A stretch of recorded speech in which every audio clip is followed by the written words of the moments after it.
Hello, কেমন আছেন সবাই? আশা করছি সবাই খুব ভালো আছেন। ইদানিং প্রতিদিন চেষ্টা করি সকালে একটু ছাদে যাওয়ার। ছেলে এখন একটু বাইরে যেতে চায়, কিন্তু যেহেতু শীতকাল, বাইরে প্রচুর বাতাস, তো ওকে ছাদেই নিয়ে যাই বেশিরভাগ দিন। মাঝে মাঝে একটু রিক্সায়ও নিই। তো আজকে আমার একটি প্রতিবেশী ভাবি আমাকে তার নিজের হাতে ফলানো এই শাক সবজিগুলো দিলেন।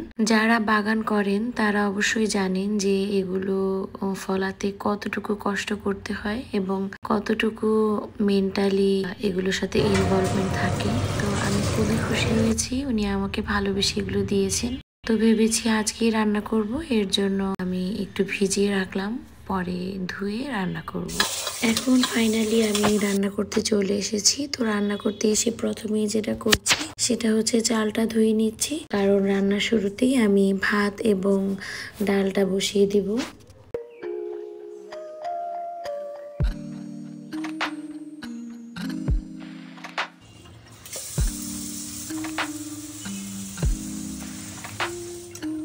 এবার ডালটাও বের করে নিচ্ছি, ডালটাকেও ধুয়ে নিব ভালো করে।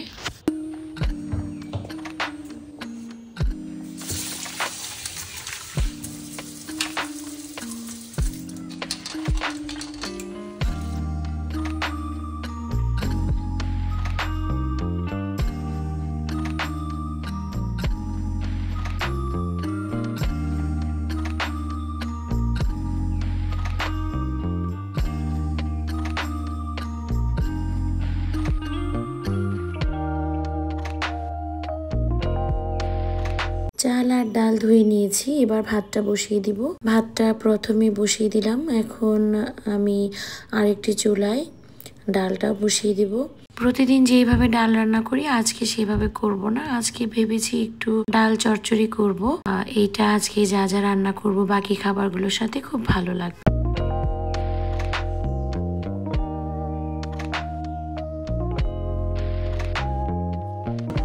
ডালটি রান্না করার জন্য আমি এখানে পেঁয়াজ কুচি, কালো জিরে, শুকনো মরিচ এবং 2টা কাঁচামরিচ দিয়ে দিলাম। এগুলোকে খুব ভালো করে ভেজে নেব।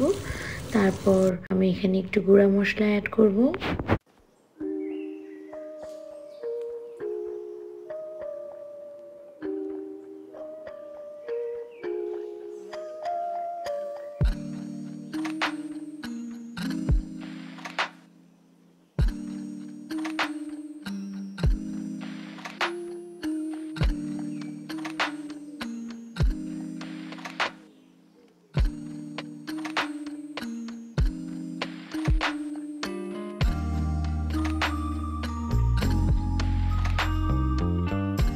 এগুলো ভাজা হয়ে গিয়েছে, আমি এখন এখানে গুঁড়ো মশলা অ্যাড করছি, হলুদ গুঁড়ো, লবণ এবং মরিচ। লবণটা আমি এখন আসলে দিতে ভুলে গিয়েছিলাম, একটু পরে দিব। আসলে এখন চেষ্টা করি একটু ঝালটা কমিয়ে দেওয়ার, যেহেতু আমার হাজবেন্ড খুব বেশি ঝাল খেতে পারে না, তো এর জন্য সব সময় চেষ্টা করি একটু ঝালটা ব্যালেন্স করে দিতে। আমি আবার প্রচুর ঝাল পছন্দ করি, আমার কাছে সবসময় মনে হয় যত বেশি ঝাল তত বেশি স্বাদ। আমার অনেক প্রিয় ঝাল। তো এই তো কথা বলতে বলতে আমি ডালগুলো দিয়ে দিলাম। এখন ডালটাকে একটু মশলার সাথে ভালো করে ভেজে নেব।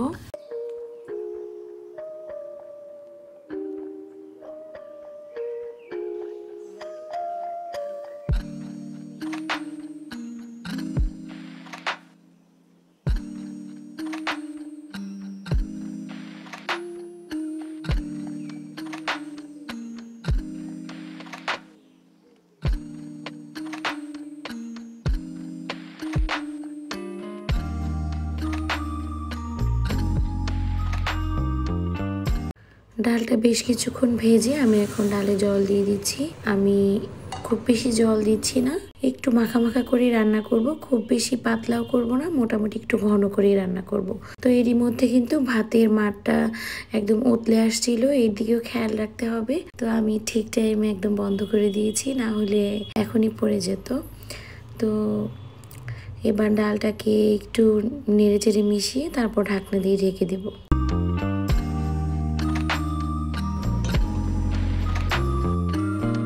একটু আগে যে শাকগুলো দেখালাম ভেবেছি ওগুলো দিয়ে একটু বেগুন দিয়ে রান্না করব। শাকগুলো বেশ টাটকা, বেগুন দিয়ে রান্না করলে খেতে কিন্তু খুব ভালো লাগে। তো এর জন্য বেগুনগুলো কেটে নিচ্ছি, যেহেতু একটু ছোটই বেগুনটা মানে চিকন, এর জন্য শুধু 2 ভাগ করে কাটছি, না হলে 4 ভাগ করে কাটতাম। বেগুনটাকে খুব ভালো করে কেটে নিচ্ছি, ধুয়ে নিইনি, কেটে তারপর ধুয়ে নিব।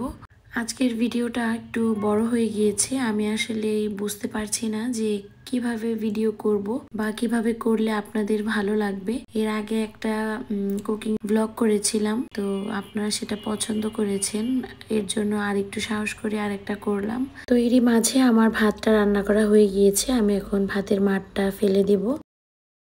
বেশ কিছুদিন যাবৎ ভাতের মার ছাকার জন্য আমি কিছু একটা খুঁজছিলাম যেটা কিনা স্টেনলেস স্টিলের হবে, তো অবশেষে আমি পেয়ে গিয়েছি। এটা কিন্তু খুবই ভালো, আমি আজকে প্রথম ব্যবহার করলাম। আপনাদেরকে একটু কাছ থেকে দেখাই, এই যে এরকম স্টেনলেস স্টিলের 950 টাকার মতো নিয়েছিল, খুবই ভালো। আপনারা চাইলে এরকম কিনতে পারেন। আপনারা যদি পেজ লিংক চান তাহলে কমেন্ট করে জানাবেন, আমি আপনাদেরকে দিয়ে দিব।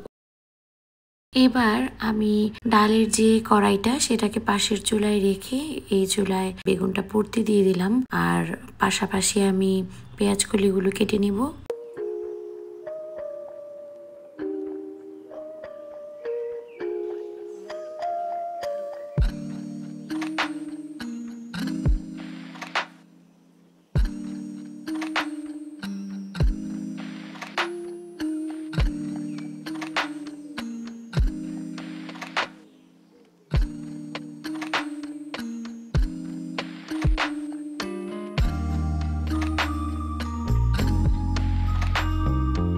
পেঁয়াজকলিটা কাটা হয়ে গিয়েছে, আর এপাশে বেগুনটাকেও কিন্তু উল্টে পাল্টে বারবার চারিদিকে বদলে পুড়ে নিতে হবে, নাহলে একদিকে বেশি পুড়ে গেলে কিন্তু খেতে বেশি ভালো লাগবে না। তো আমি বেগুনটাকে উল্টে পাল্টে পুড়ে নিচ্ছি।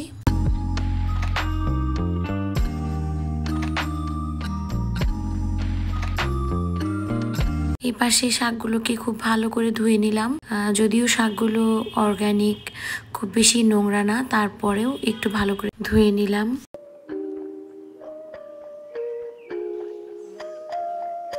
এরই মধ্যে বেগুনটা পোড়া হয়ে গিয়েছে, আমি এবার একটা বাটিতে রেখে দিব, একটু ঠান্ডা হলে তারপর খোসাটা ছাড়াবো। তো আমি এখন এই চুলায় আবার আমার যে ডাল চচ্চড়িটা হচ্ছিল ওটা নিয়ে আসলাম। এবার ডাল চচ্চড়িটা হয়ে গিয়েছে, আর বেশি ঘন করব না, কারণ ঠান্ডা হতে হতে আরেকটু ঘন হবে। লবণটা চেখে দেখলাম লবণটা আরেকটু লাগবে, শুধু লবণটা দিব এবং ধনিয়া পাতা কুচি দিয়ে তারপর ডালটাকে নামিয়ে নিব।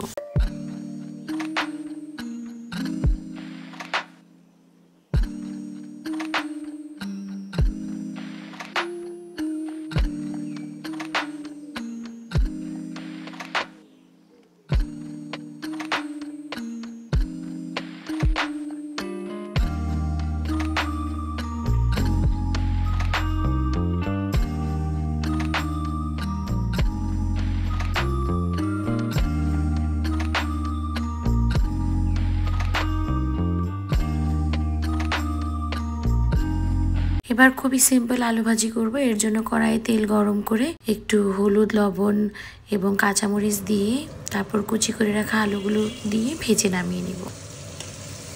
তো আমিও এখন একদম নতুন, ইউটিউবে আমি নতুন, আর এরকম ভিডিওতে তো আরো নতুন। আমি আসলেই এগুলো দেখছি, আপনারা কোনটা পছন্দ করেন। আপনারা যদি কমেন্ট করে জানান যে আপনাদের কোনটা ভালো লাগে, তাহলে আমার জন্য আরেকটু সুবিধা হবে।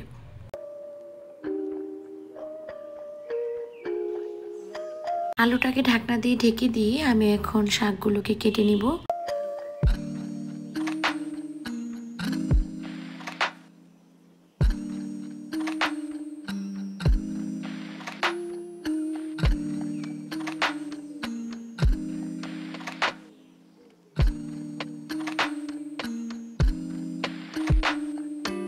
শাকগুলোকে খুব বেশি কুচি করছি না, আবার একদম বেশি বড়ও রাখছি না। আপনারা যে যেভাবে চান সেভাবে কেটে নিতে পারেন। ওইটা ছিল মিষ্টি কুমড়া শাক, এটা হচ্ছে আলু শাক, একদম টাটকা। এই আলু শাকটা আমি এবার প্রথম রান্না করছি, আগে আমি কোনোদিন আলু শাক রান্নাও করিনি, এবং আলু শাক আমি আগে কোনোদিন খাইও নি। তো আজকে আলু শাকটাকেও টেস্ট করা হবে।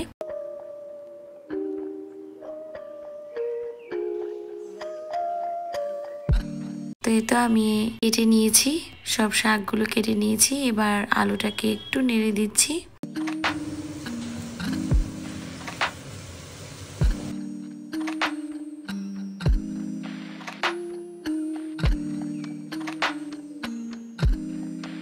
শাক রান্না করার জন্য এবার কড়াইয়ে আমি কিছুটা তেল গরম করে নিয়ে তাতে কালো জিরে, রসুন এবং শুকনা মরিচ ফোড়নে দিয়ে দিচ্ছি।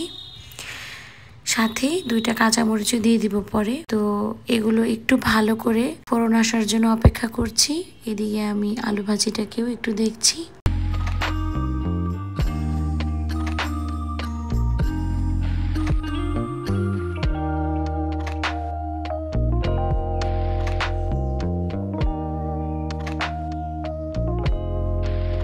ফোড়নটা ভালোভাবে চলে আসলে আমি এতে লবণ এবং হলুদ দিয়ে কেটে রাখা বেগুনগুলো দিয়ে দিব। এবার বেগুনগুলোকে সামান্য একটু ভেজে ঢাকনা দিয়ে ঢেকে রান্না করব।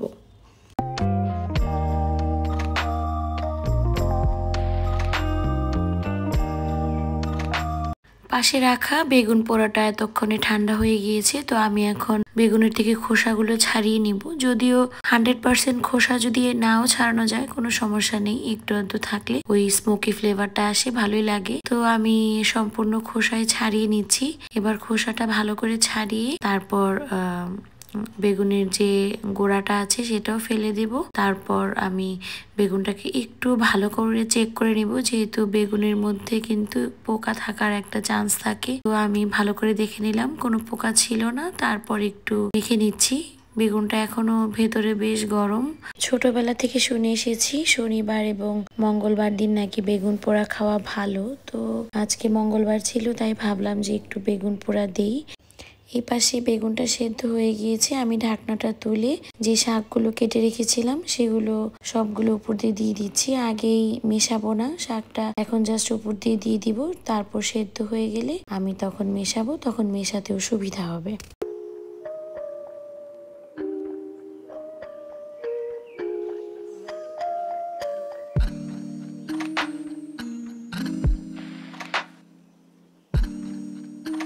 এবার আবার বেগুন পোড়াটা মাখতে চলে এসেছি। তো এখানে আমি 2 চামচ কাঁচা পেঁয়াজ নিয়ে নিয়েছি কিছুটা ধনিয়া পাতা কুচি, লবণ এবং সরিষার তেল। এখন আমি এখানে 3টা শুকনা মরিচ পুড়ে এই মাখাটার মধ্যে দিব। এই মাখাটার মধ্যে কিন্তু পুড়ে শুকনা মরিচটা দিলেই বেশি ভালো লাগে। আমি এখানে কিছুটা কাঁচা মরিচ কুচিও দিয়েছিলাম। এখন শুধু সবকিছু একসাথে মাখিয়ে নিলেই আমাদের মজাদার বেগুন পোড়া তৈরি হয়ে যাবে।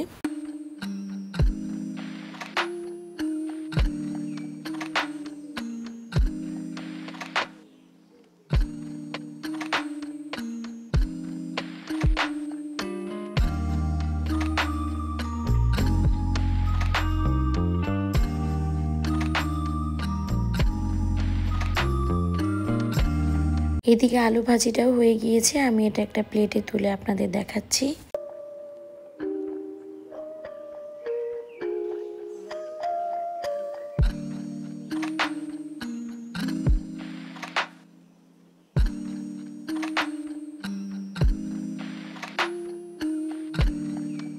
শাকটাও প্রায় হয়ে এসেছে। আমি ভাবছিলাম যে একটু ফোড়ন দিই, যদিও প্রথমে ফোড়ন একবার দিয়েছি। তারপরেও যেহেতু বিভিন্ন রকম শাক আছে আর আলু শাকটা আমি এবার প্রথম রান্না করলাম, ফ্লেভারটা কেমন আসবে আমি শিওর ছিলাম না। তো একটু পেঁয়াজ ফোড়ন দিয়ে নিলাম। এটা এখন এই শাকের উপর দিয়ে নিব।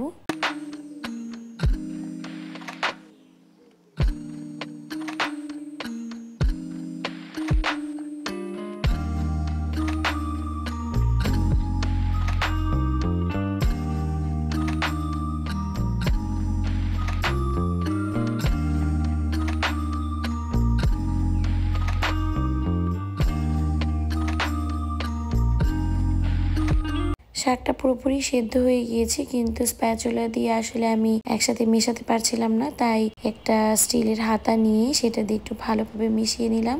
এখন শুধু একটু নেড়েচেড়ে ভেজে শাকটা নামিয়ে নিব। আর একটা কথা না বললেই নয়, শাকটা খেতে বেশ মজার হয়েছিল।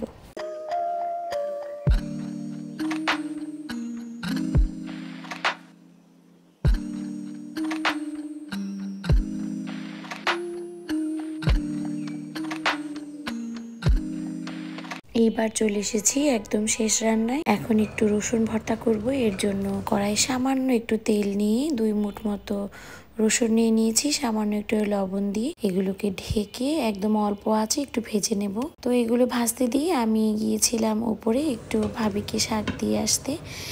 আস্তে আস্তে আমার রসুনগুলো একটু পুড়ে গিয়েছিল, তো সমস্যা নেই, এটা পুড়ে গেলেও সমস্যা নেই। তো আমি এখন একটু কালো জিরে আর শুকনা মরিচ ফোড়নে দিয়ে দিলাম, আর দিয়ে দিলাম বেশ কিছুটা পেঁয়াজ কুচি, সামান্য লবণ দিয়ে এগুলোকে খুব সুন্দর করে একদম লাল লাল করে ভেজে নেব। মিডিয়াম ফ্লেমে ভাজবো, খুব বেশি আঁচে ভাজতে গেলে কিন্তু পুড়ে যাবে এবং পুড়ে গেলে কিন্তু তেতো লাগবে।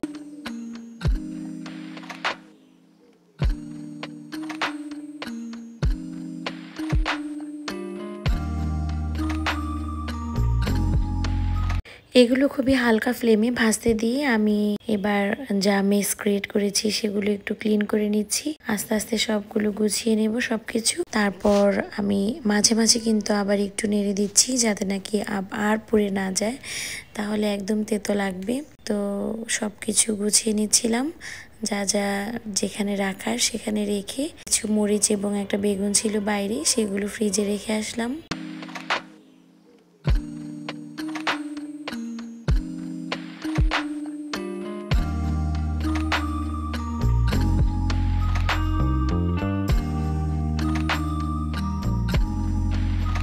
কিছু বাসন বের হয়েছে, সেগুলো ভালো করে ধুয়ে নিচ্ছি। এভাবে কাজের মাঝে মাঝে একটু বাসন ধুয়ে নিয়ে আমি, এটা আমার অভ্যাস। তাহলে একবারে অনেকগুলো বাসন জমে না, না হলে দেখা যায় খাওয়ার পরে অনেক বাসন জমে যায়, তখন আর ধুতেও ইচ্ছা করে না। তো আমি এভাবে একটু করে কমিয়ে কমিয়ে রাখি। রান্নার মাঝে মাঝেও কিন্তু আমি অনেক বাসন মেজেছি।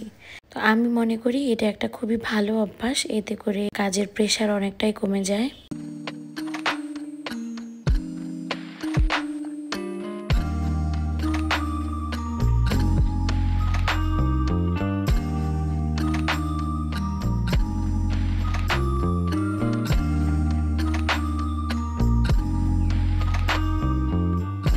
রসুন পেঁয়াজটা ভাজা হয়ে গিয়েছে, আমি একটা প্লেটে নামিয়ে নিচ্ছি এবং এগুলো বেশ গরম, তাই একটা বাটির সাহায্যে আমি একটু চটকে নিচ্ছি। যদিও এগুলো অলরেডি একদম সেদ্ধ হয়ে গিয়েছে। এই যে আমি একটা রসুন হাতে নিয়ে একটু চটকে দেখাচ্ছি, এই যে দেখেন একদম চটকে নেওয়া যাচ্ছে খুব সহজেই। তো সবকিছু সেদ্ধ হয়ে গিয়েছে, আমি বাটি দিয়ে একটু থেতলে নিয়ে তারপর হাত দিয়ে আবার ভালো করে চটকে নিলাম। এবার আমি শুকনা মরিচটা কেচি দিয়ে কেটে নিব। এটা আমি ভুল করেছি, আমি প্রথমে যদি কেটে দিতাম ভাজার সময় তাহলে বেশ ভালো হতো। তো যাই হোক, আমি এখন কেটে নিলাম। এবার একটু ধনিয়া পাতা কুচি দেব এবং সামান্য একটু কাঁচামরিচ দিয়ে আমি খুব ভালো করে এটাকে আরেকবার মেখে বাটিতে তুলে আপনাদেরকে দেখাচ্ছি।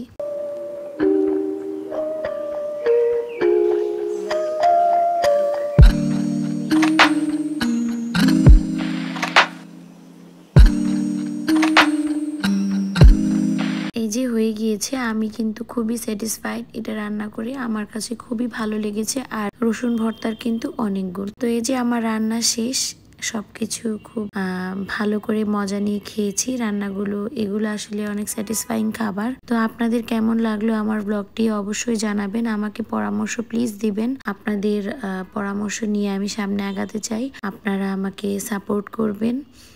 আপনারা ভালো থাকবেন, দেখা হবে খুবই শীঘ্রই নতুন কোনো ভিডিও নিয়ে। ধন্যবাদ সবাইকে।